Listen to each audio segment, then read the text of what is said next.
Assalamualaikum warahmatullahi wabarakatuh. Waalaikumsalam warahmatullahi wabarakatuh.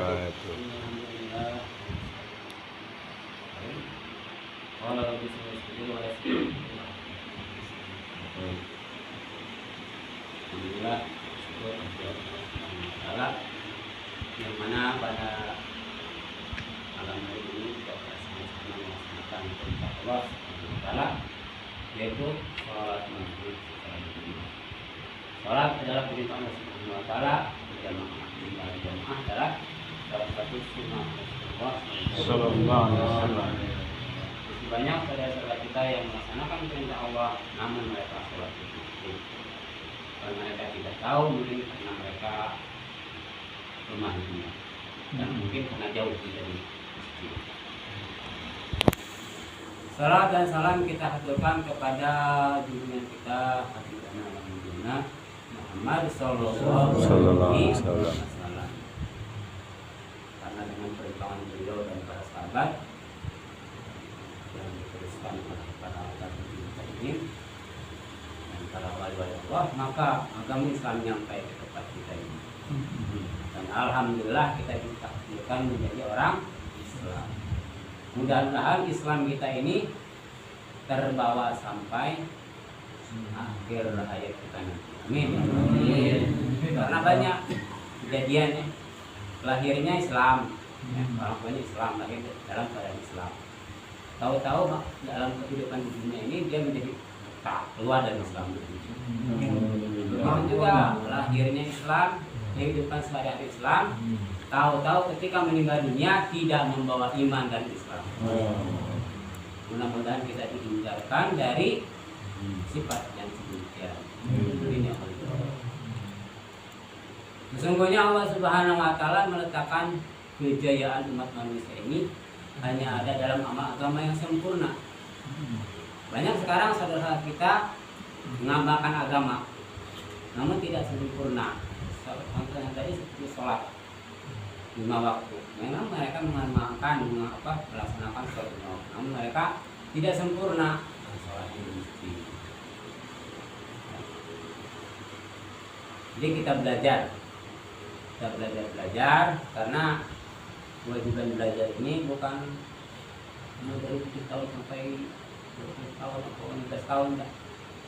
Jadi kewajiban belajar ini dari lahir sampai agar supaya amal ibadah kita ini bernilai di sisi Allah Subhanahu wa Ta'ala. Bukan hanya ibadah itu kita, tapi ibadah yang didasari oleh ilmu agama ini. Maka nilainya pun besar sekali. Tidurnya orang yang berilmu, ya, itu sangat ditakuti setan daripada orang ahli ibadah tanpa berilmu. Setan takut sama orang yang berilmu. Jadi kita alhamdulillah dari kehamkan dengan usaha dakwah ini. Jadi kita pun harus senantiasa memperbanyak ilmu lagi agar bagaimana amal kita ini bernilai di sisi Allah Subhanahu wa Ta'ala. Jadi sejauh mana pengorbanan kita terhadap agama ini, maka jauh pula kepahaman, keyakinan terhadap agama itu sangat ada. Di dalam hati kita ini tidak ada keraguan lagi. Banyak saudara kita yang dalam hatinya itu ada keraguan. Dia apa enggak ya alam kubur itu? Apa ada apa enggak? Surga neraka itu. Jadi karena keraguan itu ada dalam hati saudara-saudara kita, maka amal ibadah pun dia ragu juga diterima apa enggak. Nah inilah tugas kita untuk mendatangi mereka agar bagaimana keraguan di dalam hati itu hilang dari saudara-saudara kita yang di hatinya ada kalimat la ilaha illallah. Karena sekarang ini fase nubuah ini, fase dakwah ini udah keempat ya, fase keempat, tinggal satu lagi. Jadi kalau nggak cepat-cepat kita ikut serta dalam usaha dakwah ini, kita akan ketinggalan. Mudah-mudahan kita istiqomahkan dalam usaha dakwah ini. Saudara-saudara kita yang belum ikut merasakan usaha dakwah ini, maka cepat-cepat, karena tidak ada waktu lagi. Karena maut ini, masya Allah, selalu mengintai. Ibaratkan diri saudara sekalian, kata ulama diibaratkan kita ini jalan di hutan, tahu-tahu di depan itu ada lubang, no? Itu terprosok. Sudah kita tergelantung di dalam lubang, cuma memegang satu batang akar yang panjang. Tahu-tahu harimau, sekumpulan harimau itu lagi menunggu di atas. Kita mau naik, takut diterkam harimau, mau menjatuhkan diri ke bawah, banyak buayanya. Walaupun tidak ada buaya, kita jatuh ke bawah pasti akan mati karena jurang atau lubang yang dalam. Dan di situ di atas tali yang kita pegang itu ada 2 ekor tikus yang memakan tali kita itu. Lama-kelamaan kalau dimakan terus-menerus maka kita akan habis, akan putus. Mau tidak mau kita akan jatuh ke bawah. Ibaratkan begitu. Jadi kita ini, hidup kita ini ada dalam genggaman Allah Subhanahu wa taala. Malaikat ini selalu mengintai kita. Ya.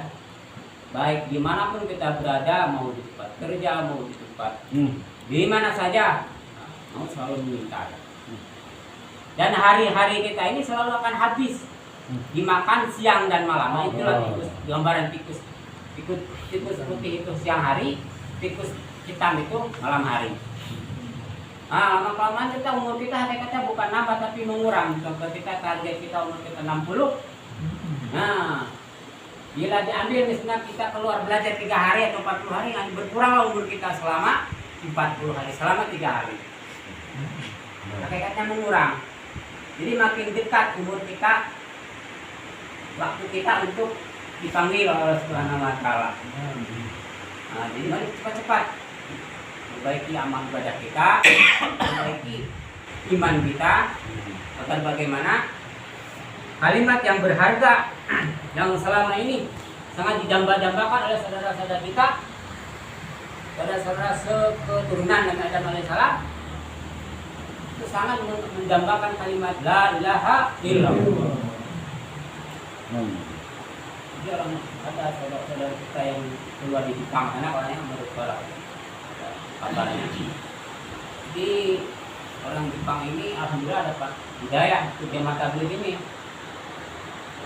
Jadi mereka kata mereka gini, ngomong sama orang-orang Indonesia itu, barang-barang kami yang sangat mahal-mahal udah nyampai ke negeri kalian.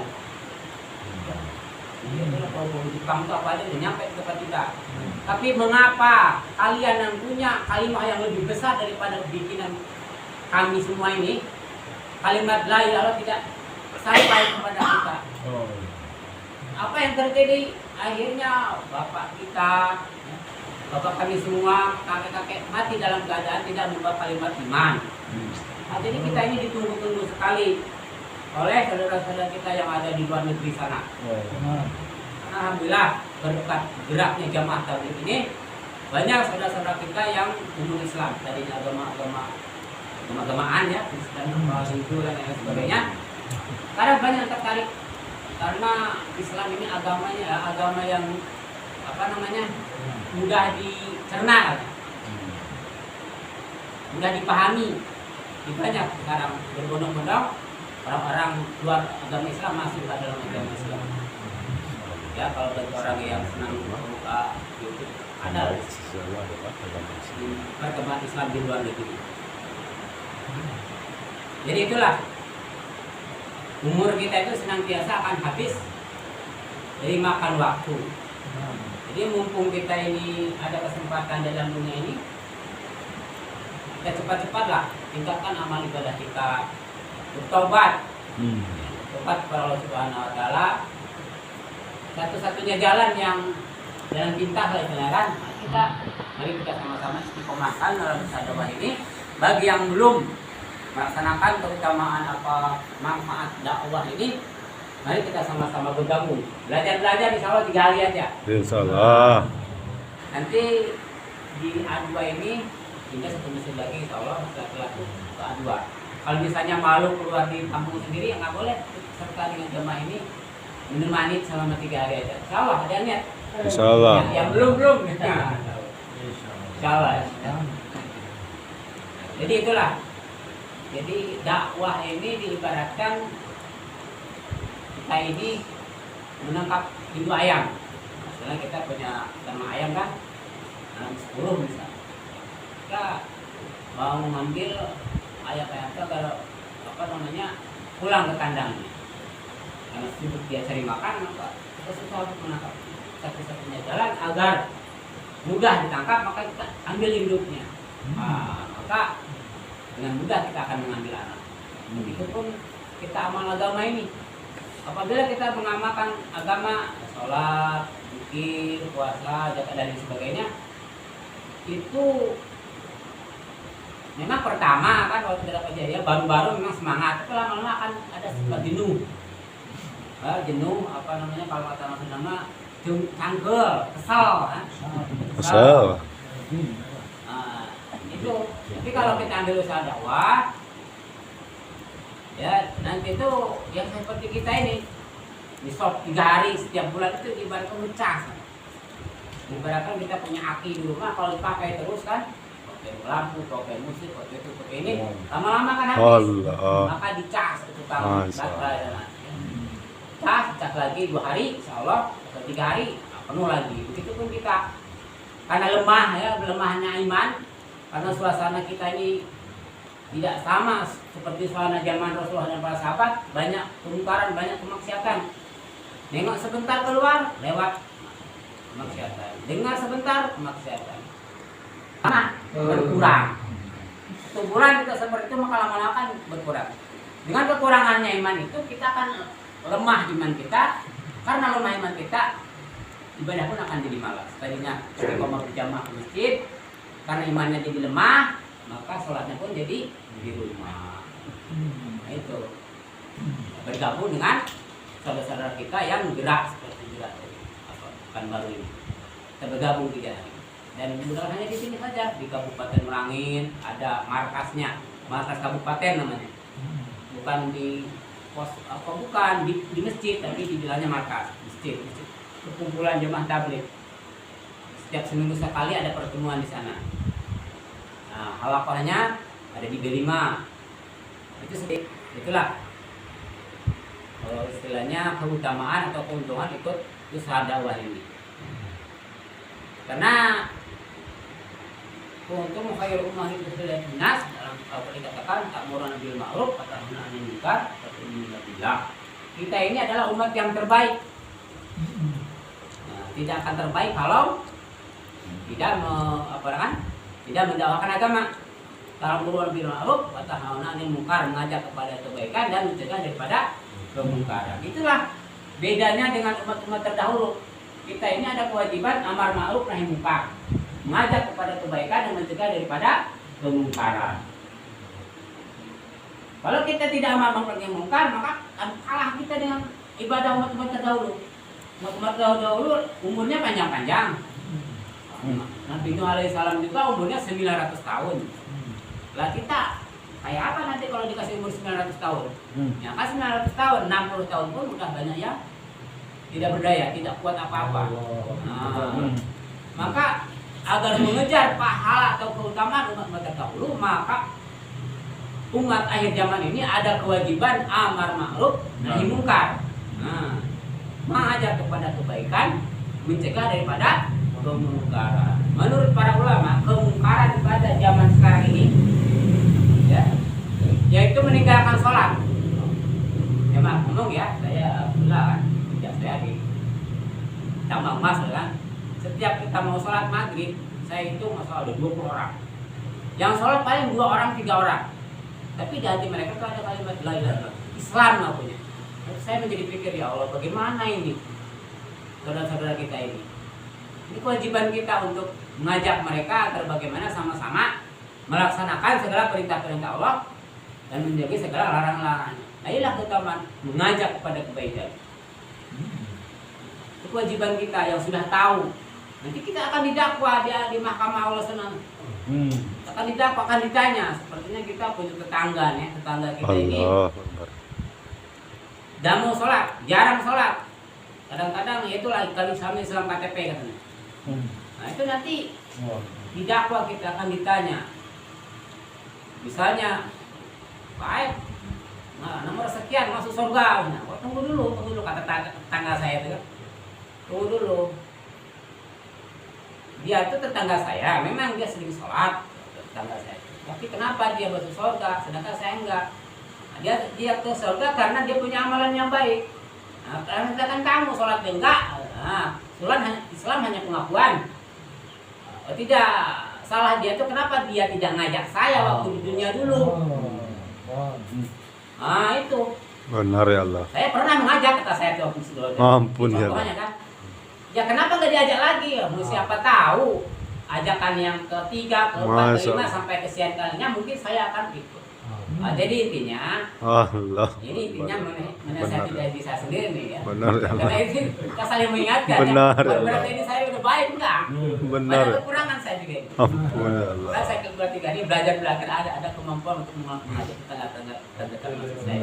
Benar ya Allah, hidayah ya Allah. Nah, oke, maka itu tadi mendakwa akhirnya adalah memang saya yang salah. Nah, itu masuk neraka dulu.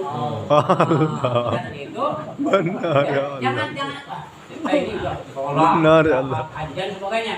Jangan ada dakwaan nanti di sana. Ampun ya Allah. Karena perjuangan agama ini tidak cukup hanya sampai Rasulullah saja. Itu diteruskan para sahabat, para tabiin, para tabiin, para wali dan para ulama. Bukan hanya tugas mereka saja, tugas kita semua. Tugasnya umat Islam. Yang mengaku di hatinya ada kalimat La ilaha illallah. Itulah hakikat la ilaha illallah. Ada menurut para ulama ada 3 syarat loh, ya. Mengamalkan kalimat la ilaha illallah itu pertama diucapkan oleh lisan. Nah, sering kita masalah sampai 100 kali, 65 kali mengucapkan la ilaha illallah. Ucapan dengan lisan, diyakini dengan hati. Dia mengucapkan zikir terus, ya, zikir zahar namanya kan keras. Tapi dalam hati masih ada keraguan, nah nggak sah imannya. Allah. Nah, harus yakin sungguh-sungguh bahwa Allah itu ada, kan? Bahwa Allah itu segala-galanya. Allah memberi rezeki, ya. Allah yang menghidupkan, Allah yang mematikan, Allah yang menyengat, masya Allah. Banyak sekali. Jadi yang ketiga digerakkan, diamalkan dengan anggota. Itu tadi dakwah ilallah. Karena sahabat Rasulullah SAW yang pertama kali masuk Islam itu menurut sejarah pertama Hijjah, yang kedua Abu Bakar As-Siddiq radhiyallahu anhu. Itu begitu beliau masuk Islam langsung kerjanya apa? Mendakwahkan ini la ilaha illallah. Mendakwah kalimat la ilaha illallah Muhammadur Rasulullah. Maka dapatlah ya beberapa orang sahabat berkat keskilan Abu Bakar radhiyallahu anhu. Kita pun ada juga seperti itu. Memang sekarang kan tidak ada kalimat la ilaha dalam hatinya. Namun itu tadi hanya pengakuan saja. Jadi Islam itu tidak dinampakkan dalam perilaku kehidupan sehari-hari. Maka ya masih banyak isi penjara orang-orang Islam ya, karena itu tadi. Inna salata tanha 'anil fahsya'i wal munkar. Sesungguhnya salat adalah mencegah daripada perbuatan keji dan munkar.